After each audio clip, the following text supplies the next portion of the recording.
The clatter of plates and the low hum of conversations were the usual music of the gilded plate, a restaurant so fancy the chandeliers looked like frozen waterfalls. Jasmine moved through it all like a calm river, her tray held high, a warm smile always ready for her customers. She loved her job. She loved turning a frustrated diner's night around with a free dessert or calming a nervous first date with a kind word. For her, happiness was something you could serve on a plate, right next to the main course. Tonight, however, a different, sadder sound cut through the restaurant's cheerful noise. It was a small, hiccuping cry, trying to be quiet but failing miserably. Jasmine's eyes scanned the room, past laughing couples and celebrating families, until they landed on a shadowy corner booth. There, tucked away like a secret, was a little boy. He was all alone, his small shoulders shaking as he buried his face in the tall, velvet seat. Her heart gave a sharp tug. No child should look that lonely. She didn't hesitate. While the other waitstaff expertly avoided the corner, Jasmine grabbed a clean napkin and a pen from her apron. She weaved through the tables and knelt right beside his booth, putting herself at his eye level. "Hey there," she said, her voice soft as a whisper. "That sounds like a really big sad for such a small person." The boy peeked up. His eyes were pools of shiny, unshed tears, his cheeks flushed and wet. He couldn't have been more than 5 or 6. "I lost the button," he stammered, his lower lip trembling. "From my coat. My dad. He'll be so disappointed." Jasmine's smile was genuine and gentle. "A button? You know, I think a lost button is a problem we can solve." She held up the crisp white napkin. "But first, every sad person needs a friend. My name's Jasmine. What's yours?" "Alexandro," he whispered. "Well, Alexandro, watch this." With quick, clever folds, she began to transform the napkin. Her fingers moved with a quiet magic, twisting and tucking until, like a small miracle, a paper rabbit with long, floppy ears sat in the palm of her hand. She placed it gently on the table in front of him. Alexandro's crying stopped. He stared at the rabbit, his wide eyes filled with wonder. A tiny, wobbly smile touched his lips. "I think he was hiding from you," Jasmine whispered playfully. "Now, about that button. I have an idea. But first, a mission. I need a very brave taste tester for our new, top-secret chocolate volcano cake. It's a very important job. Are you up for it?" Alexandro nodded, his earlier sadness forgotten in the face of such an important task. Jasmine winked and slipped away, returning a moment later with a small plate holding a decadent slice of cake, a single sparkler candle flickering on top. She placed it before him. "For the bravest boy in the restaurant." As Alexandro's eyes lit up, completely captivated by the sparkling dessert, neither of them noticed the man standing in the archway leading to the private dining rooms. Rodrigo stood like a statue carved from shadow and silence.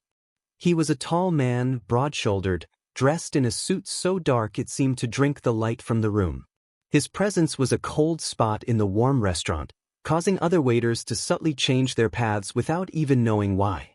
His face was all hard lines and sharp angles, a map of a difficult life. This was Alexandro's father, a man whose name was spoken in whispers, a man who commanded fear with a single look. He had been watching the entire scene. He had seen his son, whom he had left for just 10 minutes to take an urgent, angry call, dissolve into tears. A familiar, crushing helplessness had washed over him. What did he know of comforting a child? His world was one of threats and deals, not lost buttons and hurt feelings. He had been about to storm over, to solve the problem with his usual intimidating presence, when he saw her. He saw Jasmine kneel, her simple waitress uniform seeming to glow in the dim corner light. He saw the gentle curve of her back as she bent to speak to his son. He watched, mesmerized, as her kindness worked a magic he did not possess. He saw the paper rabbit appear, saw the sparkler ignite, and most importantly he saw the radiant, trusting smile that spread across his son's face, a smile he hadn't seen in months. Something deep and frozen within Rodrigo began to crack. This woman, this stranger, had done in 5 minutes what he, with all his power and wealth, had failed to do for a year. She had made Alexandro feel safe and happy. She had given him a moment of pure, simple childhood joy. Rodrigo's usual cold, calculating gaze softened, replaced by a raw, aching need. He wasn't just looking at a kind waitress, he was looking at the missing piece of his shattered family. As Alexandro happily scraped the last of the chocolate from his plate, Rodrigo moved. He walked across the dining room, his steps silent and deliberate. The air around Jasmine seemed to grow still and heavy. She felt a presence behind her and turned. She looked up, into the most intense eyes she had ever seen. They were a stormy gray, and they held hers with a force that made her breath catch. This was no ordinary customer. This was a man of immense power. She could feel it radiating from him like heat. "That was kindly done," Rodrigo said. His voice was a deep, quiet rumble, like distant thunder, yet it was devoid of the anger she expected. Instead, it was layered with an emotion she couldn't quite name, a profound, soul-deep weariness. "Oh," Jasmine managed, her own voice suddenly small. "It was nothing really. He's a sweet boy." Rodrigo's eyes flickered to his son, who was now carefully folding the napkin rabbit, then back to her. He looked at her, really looked at her, seeing the warmth in her eyes, the gentle strength in her posture. He saw a heart that wasn't afraid to kneel on a dirty floor to comfort a crying child. He took a half-step closer, and Jasmine could smell the faint, clean scent of his cologne, something dark and expensive like sandalwood and night air. The noise of the restaurant faded into a dull buzz. It was just the two of them in this little bubble of tension and unspoken need. "His name is Alexandro," Rodrigo said, his voice dropping even lower, making the words feel intimate, a secret shared just between them. "He lost his mother a year ago." He paused, his stormy eyes searching hers, pleading in a way that his powerful frame never could.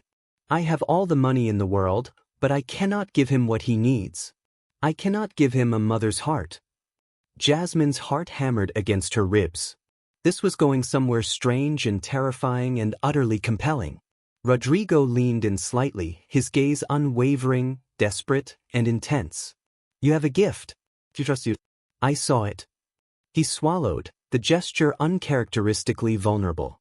"I am asking you, please, would you consider being his mom?" The world stopped. The words hung in the air between them, unbelievable, insane, and yet charged with a desperate sincerity that stole the air from Jasmine's lungs. She stared into the eyes of this dangerous, powerful stranger, who was offering her a crazy proposal wrapped in a father's love and a man's profound loneliness. She was on the edge of a cliff, and he was asking her to jump. The word, "mom," seemed to hang in the air between them, a beautiful, impossible bubble. Jasmine could only stare, her mind scrambling to make sense of the question. Be his mom? This powerful, intimidating stranger wanted her, a waitress he'd met minutes ago, to be the mother of his child? It was the craziest thing she had ever heard. Her first instinct was to step back, to laugh it off, to say no. This was the kind of drama you saw in movies, not something that happened in real life. But as her eyes met Rodrigo's, the refusal died on her lips. The hard, fearsome mask was gone. In its place was a raw, aching vulnerability that was far more powerful than any threat could ever be. She saw the deep, tired lines around his eyes, the desperate hope warring with the fear of her rejection. She saw a father who was drowning and had just thrown her a lifeline, not for himself, but for his son. Her gaze drifted to Alexandro, who was now carefully showing the napkin rabbit his clean plate. He looked so small, so trusting. The pull she felt toward him wasn't logical. It was a deep, instinctual need to protect, to comfort, to love. This child had carved a place in her heart the moment she'd knelt beside him. She took a shaky breath, her own heart pounding. This was a leap into the unknown, a step off a cliff with no guarantee of a safe landing. "I can't be his mom," she said softly, and she saw the light in Rodrigo's eyes flicker and begin to die. She quickly continued, "Not like that, not right away. It wouldn't be fair to him. I can come. I can help. I can be his friend." The relief that washed over Rodrigo's face was so profound it was almost painful to see. He gave a single, slow nod, a world of gratitude in that one gesture. "That is all I ask," he murmured. "Thank you." The house was not just big, it was a fortress of silence and stone, perched on a hill overlooking the city. It was filled with expensive art and sleek furniture, but it felt cold, more like a museum than a home. There were no toys scattered in the living room, no colorful drawings on the refrigerator. It was the house of a man who had everything and nothing at all. Jasmine started visiting after her shifts at the restaurant. At first, her time was spent solely with Alexandro. They built pillow forts in the vast, empty living room, their laughter echoing strangely in the sterile space. She taught him how to bake simple cookies, filling the cold kitchen with the warm, sweet smell of chocolate and vanilla. Alexandro blossomed under her attention. His smiles came more easily, his laughter louder and more frequent. Rodrigo was always there, a quiet, watchful presence in the background. He would work in his study, the door left slightly ajar, listening to the sounds of life that had been absent for so long. Jasmine began to see past the legend of the feared man. She saw the way his bodyguards, stern men who rarely spoke, looked at him with not just respect, but fierce loyalty. She saw how he always ensured she had a driver to take her home safely, a simple gesture of protection. He was a man who built walls not to keep people out, but to protect the few he let in. One night, after she had read Alexandro 3 stories and he had finally fallen asleep, she came downstairs to find Rodrigo standing by the floor-to-ceiling window in the living room, a single glass of amber liquid in his hand. The city lights twinkled far below like a carpet of fallen stars. "He asked for a second goodnight kiss," Jasmine said softly, not wanting to startle him. "Yours and then mine." Rodrigo turned. The hard lines of his face were softened by the dim light. "He has never done that before," he said, his voice low. "Thank you for all of this." He gestured vaguely around the room, but she knew he didn't mean the house. He meant the laughter, the warmth, the life. That became their first of many late-night talks.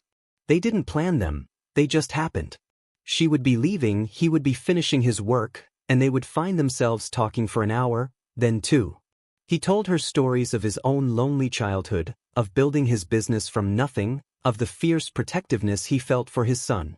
She told him about her dreams of opening her own little cafe one day, a place where everyone felt welcome. He listened to her with an intensity that made her feel like she was the most important person in the world. They were from different worlds, but in the quiet darkness, they found a common language. She saw the good, honorable man hiding behind the armor of a crime boss. He saw the immense strength and kindness in her gentle heart. The space between them began to crackle with a new, unspoken energy. A simple brush of his hand against hers as she passed him a cup of coffee sent a jolt of electricity straight to her heart.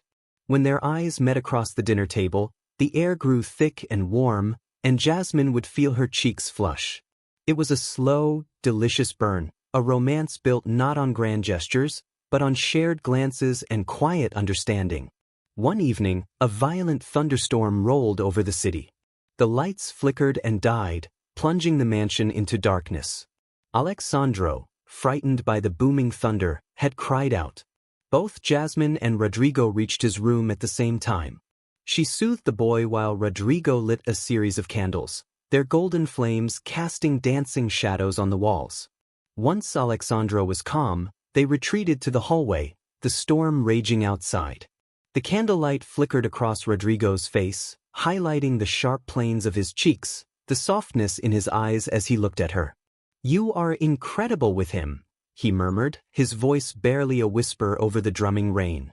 "I love him," she said simply, honestly. He took a step closer. The air hummed with the storm's energy and the tension between them. She could feel the warmth radiating from his body, smell the rain on his skin. "Jasmine," he said, her name a prayer on his lips. He lifted a hand and slowly, so slowly, brushed a stray strand of hair from her cheek. His fingertips were calloused, a testament to a life of hard work and struggle, but his touch was feather-light. It was a question. Her answer was to lean into his touch, her eyes fluttering closed for a brief second. That was all the invitation he needed. He leaned in and his lips met hers. It was not a hungry or desperate kiss. It was gentle, searching and overwhelmingly tender. It was a kiss that held a year of loneliness, weeks of growing hope, and a promise of a future she had never dared to dream of. It tasted of trust, of understanding, of a love that had grown in the quiet spaces between heartache and healing. Sparks seemed to fly behind her closed eyelids, and her hands came up to rest on his chest, feeling the strong, steady beat of his heart beneath her palms.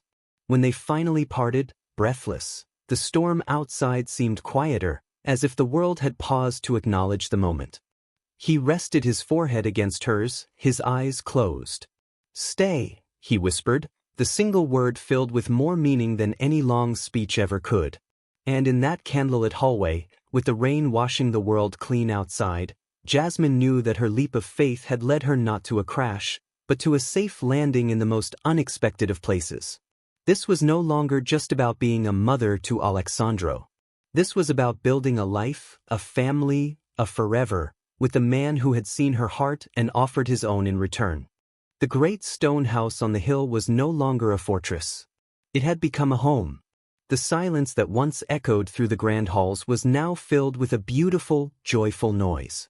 It was the sound of Alexandro's laughter as he chased his new puppy through the kitchen. It was the smell of Jasmine's baking, of warm bread and cinnamon rolls, which now lived comfortably alongside the scent of Rodrigo's expensive coffee. Sunlight streamed through the windows, and the cold, sleek furniture was now adorned with soft, colorful blankets and a stray toy or two. Jasmine was no longer a visitor. She was the heart of the home. Her days were now spent creating a world of warmth and security for the little boy who had stolen her heart. One afternoon, they were building an elaborate castle out of building blocks. Alexandro was concentrating hard, his small tongue poking out between his lips as he carefully placed the final tower. He sat back, looked at his creation, and then turned his bright, trusting eyes to Jasmine. "It's for you, Mom," he said, his voice clear and sure. The word landed in the room, soft as a feather and as powerful as a thunderclap. Jasmine's breath caught in her throat. Her eyes instantly welled with hot, happy tears. She opened her arms and Alexandro rushed into them, burying his face in her neck. She held him tightly, this precious child who had chosen her. Over Alexandro's shoulder, she saw Rodrigo standing in the doorway, having witnessed the entire scene. The look on his face was one of pure, unguarded love and gratitude. Their family was real.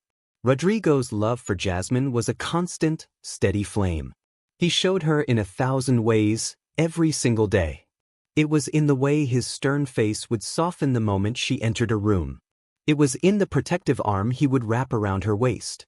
It was in the quiet, passionate way he loved her, making her feel both cherished and desired. Their connection was a deep, thrumming current that ran beneath the surface of their daily lives. A lingering touch on the stairs, a secret smile across the dinner table, the way he would pull her close at the end of the day, as if she were his anchor. They were two halves of a whole. One evening, under a sky dusted with 1,000,000 stars, he led her to the gardens behind the house. The air was warm and sweet with the scent of night-blooming jasmine, a flower he had planted for her. Fairy lights twinkled like captured fireflies in the trees. "What's all this?" Jasmine asked, her heart already beginning to flutter. Thank you," Rodrigo said, his voice a low, intimate rumble. "For the light. For the laughter. For loving my son." He paused, his stormy eyes serious. "For loving me." After they shared a quiet picnic, Rodrigo took both of her hands in his. His were strong and warm, and they completely enveloped hers. "Jasmine," he began, his voice thick with emotion. "My life before you was in black and white. You walked in and turned on all the colors. You gave me back my son, and you gave me a reason to be a better man." He released one of her hands and reached into his pocket. When he opened his palm, a ring lay nestled there. It was exquisite, a single, brilliant diamond set on a band of woven gold. "My world is a complicated one," he said, his gaze never leaving hers. "But you are my light. I promise to spend the rest of my life loving you, protecting you, and making you happy. Please," he whispered, the powerful man brought to his knees by love. "Will you marry me?" Tears of pure joy streamed down Jasmine's face. There was no hesitation. "Yes," she breathed. "Yes, Rodrigo. 1,000 times, yes." He slid the ring onto her finger, a perfect fit. It was more than a piece of jewelry, it was a promise of their future. When he stood and kissed her, it was a kiss of forever. The wedding was held in the same garden, surrounded only by the few people they truly trusted. Jasmine wore a simple, elegant ivory dress, and she carried a bouquet of white roses. Rodrigo stood tall and proud under a canopy of flowers, his usual intimidating presence replaced by a palpable, nervous joy. When Jasmine walked toward him, her eyes were only for Rodrigo and for Alexandro, who stood beside his father, beaming in his little suit, holding the wedding rings. They exchanged their vows, promising to love each other for all their days. When the officiant pronounced them husband and wife, Rodrigo kissed his bride with a tenderness that brought happy tears to every eye. But the most beautiful moment came next. Little Alexandro, unable to contain his excitement any longer, rushed forward and wrapped his arms around both their legs, joining their embrace. They stood there, the three of them, a perfect, tangled knot of love and new beginnings. The photographer captured that moment. The feared man, his face softer than anyone had ever seen it, the kind-hearted waitress, now his wife, radiant with happiness, and the little boy whose lonely tears had started it all, smiling between them, finally and completely home.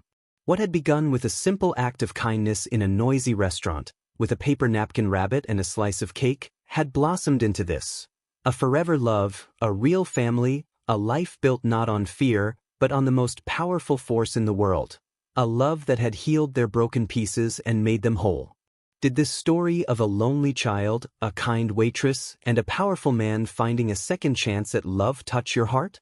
If you believe in the power of love to change destinies, then hit that like button and subscribe for more moving stories that prove true love can be found in the most unexpected places. Tell us what you think in the comments below. What was your favorite moment?